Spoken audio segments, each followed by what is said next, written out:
Let us study chemistry together with CBSE Chemistry tips and tricks. Yellow light emitted from a sodium lamp has a wavelength of 580 nanometer. Calculate the frequency and wave number of the yellow light. In the question, they have given the wavelength, right? What is that? Lambda is equal to 580 nanometer into 10 raised to minus 9 meter, right? Nano means 10 raised to minus 9. Now, see, they ask to find frequency. We already know for light. Remember, for light, frequency is what? C by lambda. And what is C? C is velocity of light. What is that? 3 into 10 raised to 8. And what is lambda? It's given, right? 580 into 10 raised to minus 9. On numerator, we have 3 into 10 raised to 8, right?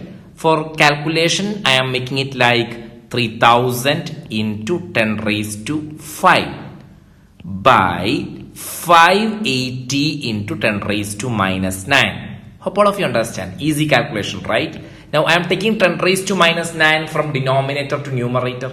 So, it become what? 3000 by 580 into 10 raised to 5 into 10 raised to 9. Correct?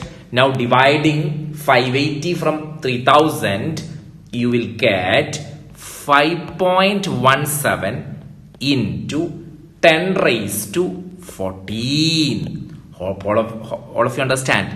Unit is what? Hertz. Now, we have to find what? Wave number. Wave number, what is the equation? Nu bar is equal to 1 by lambda. What is lambda? Lambda is given in the question. What is that? 580 into nano means what? 10 raised to minus 9. Right? Now take 10 raised to minus 9 to numerator. It become what? 10 raised to 9 by 580. Correct? Now numerator 10 raised to 9, right? See that I am changing like 1000 into 10 raised to 6. Okay, right? By 580. Now what is 1000 by 580? It is, on dividing, you will get 1.72 into 10 raised to, what is the power? 6. And what is the unit of wave number? Meter raised to minus 1. Hope all of you understand.